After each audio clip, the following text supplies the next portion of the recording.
Next natin yung bago nating hasang knife na 6 inches green apple. Flexible knife. Para sa lahat ng mga baguhan, primal cuts and deboning, 0-0 natin to mga idol. First, tampalin. Naka-power grip lang tayo mga idol ha. Tapos dagger grip. Yan. Tapos itong taba. Yan, bababaan nyo lang mga idol. Tapos pantay nyo lang sa 2 joint. Pak. Yan. Kita nyo naman yan oh, mga idol oh. Ganyan kalupit yung flexible knife natin. Maraming salamat Butcher Knives Davao, syempre. Yan. 1, 2, 3, 4. Sa ibabaw ng pip ribs.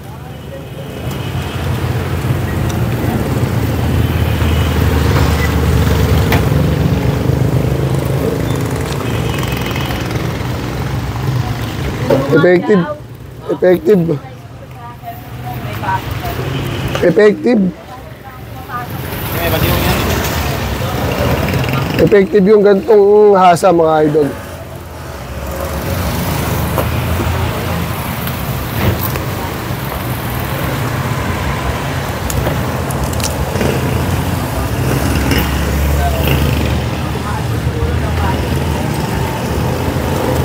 Alright, tapos na tayo sa primal cuts.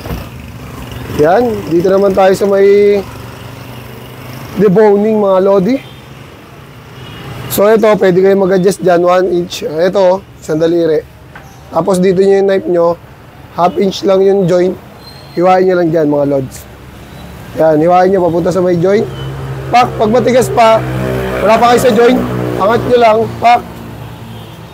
Angat pa, pag wala pa sa joint, pak. Yun, nasa joint na tayo. And then hiwa na.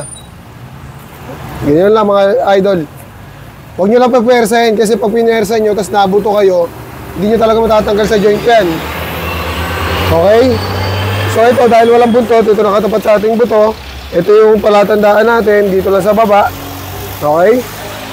Yan. Makikita nyo na agad dyan yung ano, yung duktungan. So hiwain pa natin para makita natin ang gusto. Yan, hiniwa natin. Nakikita ko na yung litid, tanggalin natin yan. Pak. Dagger grip, syempre. Nasa deboning tayo, kaya magda-dagger tayo. Yan, ikot lang natin yung knife natin dito. Adjust lang tayo ng konti. And then, pag nandito na tayo, sundan naman, tanggalin natin mga litid dito sa bias.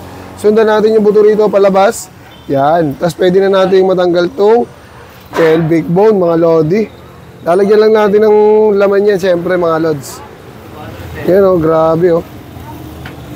Grabe yung knife natin, sobrang solid. So yan, 0-0 natin to. First layer tayo, first layer. Tanggalin muna natin yung balat mga lods para wala nakasagabal sa atin. Ito, standard ng pag-steel, paggamit ng steel mga idol. Honing steel yung gamit ko rito kasi nahasa ako na itong knife natin eh. Okay? So ito yung first layer. Hiwain natin yan. Papasok lang. Pak. Papasok lang. Pak. Yan. Tapos dagger grip, sundan lang yung mga buto. Tanggal na agad lahat ng laman na nakadikit sa bias. Ganon din dito, pak. Dikit lang yung knife sa buto. Tip lang yung gamit natin sa knife ha. 75. Yan, tip lang yung gamit natin sa knife mga lodi. Pwede nyo pitik-pitikin lang mga lods. Tip lang yung gamit natin sa knife. Tapos ikot nyo yung knife nyo rito. Yan.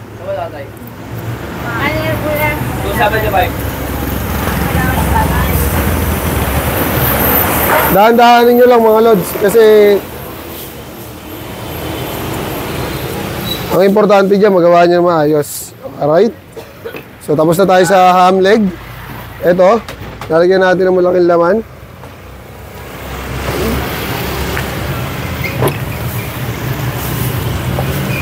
Pag naiangat nyo itong pork ribs na ito mga idol, may layer lang kayo susundan dyan.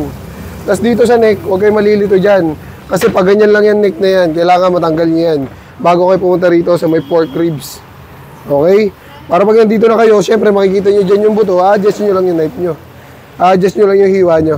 And then, pag nandun na kayo sa buto, hiwain nyo na yung sa buto. Alright? So, ito naman, tanggalin natin yung taba rito. Dito tayo sa exciting part, mga idol. So, pag walang buntot yung ham leg natin, ang ginagawa natin, mga idol, syempre, dapat tandaan nyo na yan. Dito tayo hiwa sa may gilid. So, ito yung layer natin. Yan yung layer, dalawa. Tapos, dito lang yan sa ibabaw. Nandiyan na yung duktungan yan, mga idol. Okay? So, pag nakita nyo yung bilog na yan, ayun yung nahiwa nyo, mga idol. Bias yan. Huwag kayong aangat doon. Huwag kayong papunta rito. Pababa ang hiwa dito. Yan. Kasi nandiyan yung duktungan yan. Okay? Kasi meron pa rin mga nalilito dyan, mga baguhan, mga idol. Okay? So, ito yung layer. Ayan yung puti na yan, yung layer. Half inch lang. Adjust lang kayong half inch. And then, hiwain nyo ng knife nyo yung gilid ng shoulder blade. Okay? Yan. Ganun lang, mga idol. Tapos, itong layer na to, itong puti na layer na to, hiwain nyo naman yan. Dire-diretso lang. Hiwain nyo lang yan ng dire-diretso. Pag nahiwa nyo na yan, mga idol, yung litid dito sa ibabaw, tatanggalin nyo yan. Tak. Tsaka to, litid dito sa ibabaw. Pag natanggal nyo yung mga litid nyo na yan, mga idol, aangat na ng kusa yan. Hiwain nyo na isa dito. Pak. Aangat nyo yan, o. Yan. Pag may nakakapit pa dyan, syempre, tutulak nyo lang. Yan. Yan, tingnan natin kung effective. Yan, o. Kinis, o. Pak. Kasi dito may nakakapit pa mga litid, mga idol, tatanggalin natin yan, paunti-unti. Yan. Yan, okay na. So, itulak naman natin to. Yan. Pag nakita nyo yung dulo, mga lodi, dali nyo naman tatanggal yung shoulder blade natin. So, kung makapansin nyo, may nakakapit pa dito mga litid, tanggalin nyo na rin yan. Iwaan nyo na isa, and then hatakin nyo. Yan. Para walang kahirap-hirap pag tinanggal natin yung shoulder blade. Dahil walang buntot, nasa kaliwa yung palatandaan, dikit nyo lang yung knife nyo sa buto para matanggal lahat ng litid, and then ikot nyo lang, pak, ikot nyo lang na ganyan, mga lodi. Tapos pagka ikot nyo ng ganyan, kayas ng ilalim, and then hiwa, pak. Sana makatulong sa lahat ng mga baguhan itong ginagawa natin. Hatak, ganun lang ka-basic magtanggal ng shoulder blade. Tapos itong litid na to, pupunitin nyo yan syempre para madali nang tanggalin yung shoulder blade natin. Okay, ganyan yung shoulder blade natin. So ito yung duktungan, yung puti na yan, tanggalin nyo lang yan, pak. Tapos iwain nyo lang yung balat. Ito ang gamit dito, mga idol, dulo lang ng knife.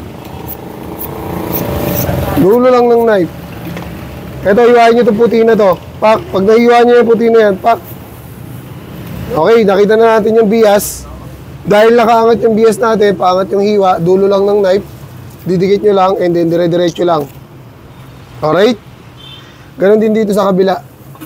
Dikit nyo lang yung knife nyo, and then dito may buto rito, hindi nyo madediretso yan. Siyempre, iwasan nyo yan. Alright? Tapos, pag nagawa nyo yan, tanggalin nyo naman yung mga laman sa ilalim.